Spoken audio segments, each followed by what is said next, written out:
जय माता दी। बोलिए अम्बे मात की जय। ओम नमः शिवाय। प्रिय भक्तगणों, आज नवरात्रि के 8वें दिन माता महागौरी की पूजा अर्चना की जाती है। आज के दिन पूर्ण निष्ठा और भक्ति से उनकी उपासना करने से सभी कलुष धुल जाते हैं और पूर्व काल में किए गए सभी पाप मिट जाते हैं और भविष्य में दुख, संताप, पाप, रोग ऐसे भक्त के निकट नहीं आते तथा माता की कथा श्रवण करने वाले निष्ठावान भक्तों को सकारात्मक शक्ति भी प्राप्त होती है। माता महागौरी सुहागिन स्त्रियों को सदा सुहागन रहने का आशीर्वाद प्रदान करती हैं। यही नहीं, इनके कृपा से धन्य धान और परिवार में खुशहाली भी बनी रहती है। तो आज मैं सुना रही हूँ शारदीय नवरात्रि के 8वें दिन सुनी जाने वाली माता महागौरी की बड़ी ही दुर्लभ पौराणिक व्रत कथा। तो आप सभी भक्तगण कथा को सुनने से पहले माता रानी का जयकारा कमेंट में अवश्य लगाइएगा तथा वीडियो को लाइक करके चैनल को सब्सक्राइब भी कर दीजिए। माता रानी की कृपा आप सभी भक्तगणों पर सदा सर्वदा बनी रहे। पौराणिक कथा के अनुसार माता महागौरी का जन्म हिमालय राज के घर हुआ था। भगवान शिव जी अपनी पहली पत्नी देवी सती के मृत्यु के कारण गहरी तपस्या में ध्यान में चले गए थे। भगवान शिव ने अपने ध्यान से बाहर आने से इनकार कर दिया। कई वर्षों तक सभी सांसारिक मामलों से दूर रहे। इसी बीच तारकासुर नामक एक बहुत ही दुष्ट राक्षस देवताओं को परेशान कर रहा था। देवताओं के अनुरोध करने पर देवी सती ने हिमालय की पुत्री माता शैलपुत्री के रूप में जन्म लिया। उन्हें माँ पार्वती भी कहा जाता था। माता पार्वती ने भगवान शिव को पाने के लिए कठोर तपस्या किया। उन्होंने सभी सांसारिक सुखों को भी त्याग दिया था। चूंकि वह राजकुमारी थी, लेकिन उन्होंने राजकुमारी की तरह रहना स्वीकार नहीं किया और बिना अन्न जल ग्रहण किए उन्होंने शिव जी की घोर तपस्या की। कहा जाता है माँ पार्वती की घोर तपस्या के कारण ही उन्हें माँ ब्रह्मचारिणी के नाम से जाना जाने लगा। हजारों वर्षों बीत गए, लेकिन माँ पार्वती ने हार नहीं मानी। ठंड, गर्मी, बारिश और तूफान से लड़ते हुए उन्होंने कुछ भी खाने या पीने से इनकार कर दिया। इससे उनकी त्वचा काली पड़ गई और उनका शरीर भी धूल, मिट्टी, पत्तों आदि से ढक गया। इस गंभीर तपस्या के कारण माता पार्वती ने अपनी सारी चमक खो दी और बेहद कमजोर हो गई। अंत में लंबे समय के बाद भगवान शिव ने उनकी तपस्या पर ध्यान दिया। उन्होंने उनकी भक्ति की परीक्षा भी ली और यह महसूस किया कि वह वास्तव में सती का ही रूप है। भगवान शिव माता पार्वती से विवाह करने के लिए तैयार हो गए। अब देखिए, तपस्या करने के कारण वह अत्यंत ही कमजोर हो चुकी थी और सभी प्रकार की गंदगी में ढकी हुई थी। भगवान शिव ने उन्हें शुद्ध बनाने का फैसला किया और उन्होंने अपने जटाओं में बहने वाली पवित्र गंगा जी को माता पार्वती के ऊपर गिराया। उन्हें गंगा जल से स्नान कराया। इस पवित्र जल से माता पार्वती की शरीर की सारी गंदगी धुल गई और उनकी खोई हुई चमक उन्हें वापस प्राप्त हुई। जैसे ही शुद्ध और पवित्र जल उन पर गिरा, उनकी त्वचा ने अपना प्राचीन चमक वापस पा लिया और वे उत्कृष्ट चमकदार आभा में बदल गई।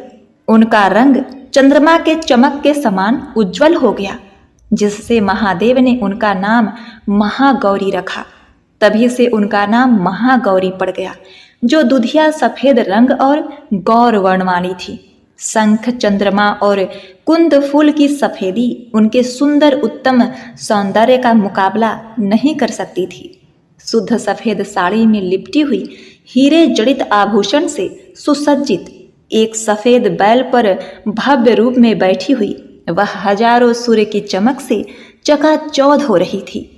चतुर्भुजी, 4 भुजाओं वाली होने के कारण वह 2 हाथों में, एक में त्रिशूल और एक में डमरू रखती हैं, जबकि उनके अन्य 2 हाथ अभय और वर मुद्रा में प्रदर्शित है। महागौरी की पूजा उनके भक्तों की आत्मा को शुद्ध करके उनके पापों और अशुद्धियों को धोने की क्षमता रखती है। इनकी पूजा तथा कथा का श्रवण करने से सभी प्रकार के कष्ट दूर हो जाते हैं और अमोघ फल की प्राप्ति होती है। वैवाहिक जीवन सुखमय होता है, धन ऐश्वर्य की प्राप्ति होती है। अष्टमी तिथि को महागौरी, जिन्हें श्वेतांबरा भी कहते हैं, इनकी पूजा की जाती है। शंख, चंद्रमा और कुंद फूल की सफेदी उनके सुंदर उत्तम सौंदर्य का मुकाबला नहीं कर सकती। दूसरी अन्य कथा में यह भी कहा जाता है कि एक बार शिव जी ध्यान करने बैठे और अनंत काल तक साधना में लीन रहे। देवी पार्वती जी ने काफी समय तक प्रतीक्षा की, लेकिन शिव जी ध्यानस्थ ही रहे। तब देवी पार्वती स्वयं भी कैलाश पर्वत को छोड़कर तपस्या करने घने जंगल में चली गईं। जंगल में पार्वती जी घोर तपस्या में रत थीं। तभी वहां एक सिंह आया। उसने कई दिनों से शिकार नहीं किया था। माता भवानी को देखकर उसने उन पर हमला करना चाहा, पर तप के सुरक्षा चक्र का घेरा वह नहीं तोड़ पाया। यह देखकर वह वहीं वापस बैठ गया और तपस्या पूरी होने की प्रतीक्षा करने लगा। उसने सोचा कि जैसे ही देवी उठेंगी वह उनका शिकार कर अपनी भूख मिटा लेगा। देवी पार्वती जी की घोर तपस्या से शिव जी प्रसन्न हो गए और उन्हें कैलाश वापस ले जाने आए। देवी भवानी जब चलने को उद्यत हुईं तो उनकी दृष्टि सिंह पर पड़ी। योग दृष्टि से उन्होंने जान लिया कि यह भूखा सिंह कई दिनों से उनके तप से उठने की प्रतीक्षा कर रहा है। प्रिय भक्तगणों, संसार को शरण देने वाली ममतामयी मां से यह भूखा सिंह निराश्रित नहीं छोड़ा गया। उन्होंने उसकी प्रतीक्षा को भी तपस्या ही मान लिया और अपने साथ ले लिया। उसी दिन से देवी दुर्गा मां का वाहन सिंह बन गया। शुद्ध सफेद साड़ी में लिपटी हुई, हीरे जड़ित आभूषण से सुसज्जित, एक सफेद बैल पर भव्य रूप में बैठी हुई माता महागौरी हजारों सूर्यों की चमक से चकाचौंध हो रही होती हैं, जो चतुर्भुजी होती हैं। तो प्रिय भक्तगणों, नवरात्रि में महाअष्टमी के दिन जब तक माता वैष्णो देवी की कथा का श्रवण नहीं किया जाए, तब तक वह अष्टमी व्रत कथा अधूरी ही होती है। माता पार्वती, माता लक्ष्मी और माता सरस्वती के संयोग से माता वैष्णो जी की उत्पत्ति हुई थी। तो आइए माता वैष्णो जी की कथा का श्रवण करते हुए माता महागौरी की इस व्रत कथा को संपूर्ण करते हैं और माता की असीम कृपा प्राप्त करते हैं। त्रेता युग की बात है। दक्षिण भारत के रामेश्वरम में समुद्र तट पर एक सुंदर गांव था। रत्नाकर पंडित यहीं रहा करते थे। रत्नाकर शिव जी और मां आदि शक्ति के बड़े भक्त थे। गांव शहर में रत्नाकर का तो बड़ा ही सम्मान था, परंतु उन्हें कोई संतान नहीं थी। रत्नाकर की पत्नी सदैव मां आदि शक्ति से संतान की गुहार लगाया करती थी। उन्होंने लगातार कई वर्षों तक मां की पूजा अर्चना कई सालों तक की। अब माता की कृपा से कई सालों से संतानहीन रत्नाकर की पत्नी गर्भवती हुई तो एक रात रत्नाकर के सपने में एक बालिका ने आकर कहा कि हे रत्नाकर, मैं तुम्हारे घर पर आ रही हूं, पर एक शर्त पर मैं जो कुछ करना चाहूं तुम उसे रोकोगे नहीं। पुजारी सीधे साधे पंडित रत्नाकर को यह आभास हो गया कि मां आदि शक्ति उसके घर उत्पन्न होने वाली है। अब 3 स्वरूप महालक्ष्मी, महासरस्वती और माता पार्वती ने मिलकर इस कन्या का रूप धारण किया।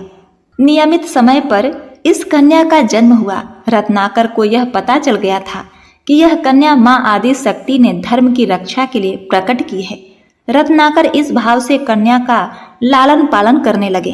तीनों मां शक्तियों के मिलने से उनके स्वरूप को उन्होंने त्रिकुटा नाम दिया। त्रिकुटा का स्वभाव जन्म से ही अनूठा था।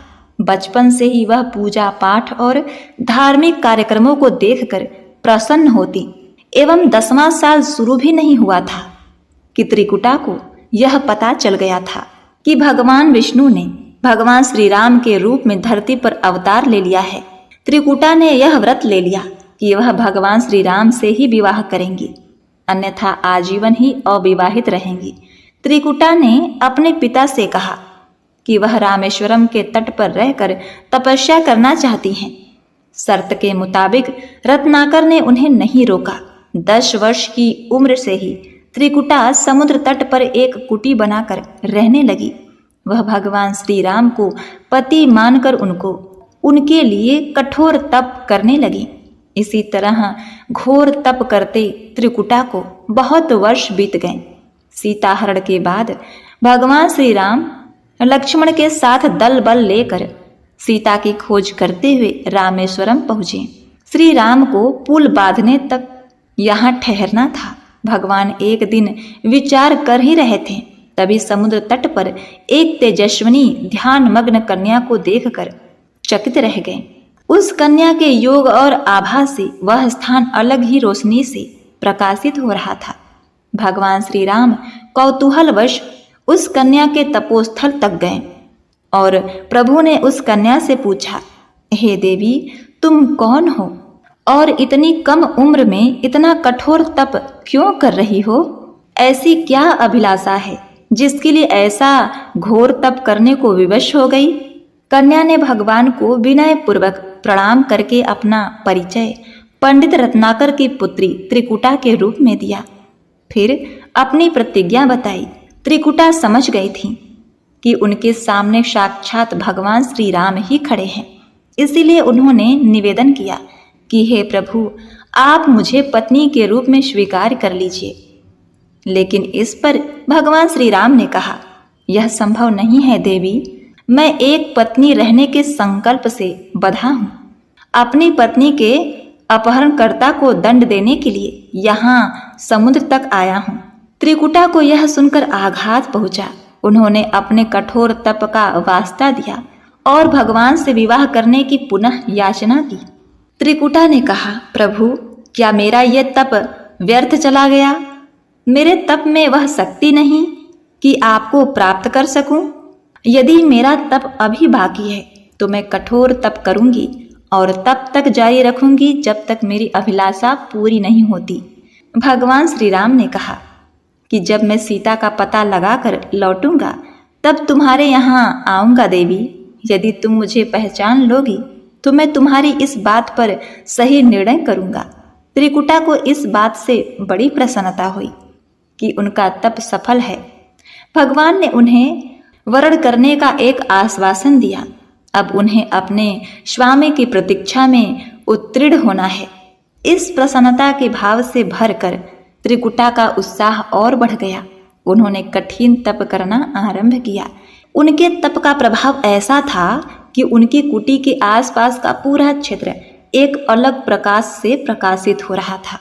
भगवान श्री राम ने रावण के साथ युद्ध करके उसे हराया। विभीषण को लंका का राजा बनाकर अपनी पत्नी, भाई और समस्त सेना के साथ अपने नगर को लौटने लगे। प्रभु लंका विजय के बाद पुष्पक विमान पर बैठकर लौट रहे थे।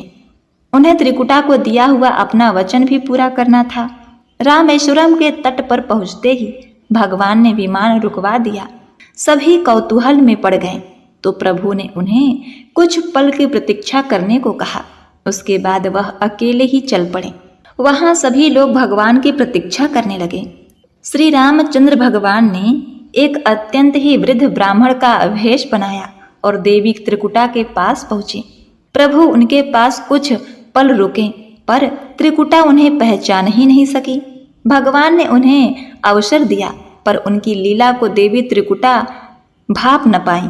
तब भगवान श्री राम ने अपने असली रूप में आ गए। उन्होंने त्रिकुटा से कहा, देवी, मैं आपको दिए वचन के अनुसार आपके पास आया था, परंतु आप इस परीक्षा में सफल ना हो पाए। वैसे भी इस जन्म में सीता से विवाह कर मैंने एक पतिव्रत का प्रण लिया है, इसलिए तुम्हारे साथ विवाह तो असंभव ही था। लेकिन त्रिकुटा कुछ निराश हो गई।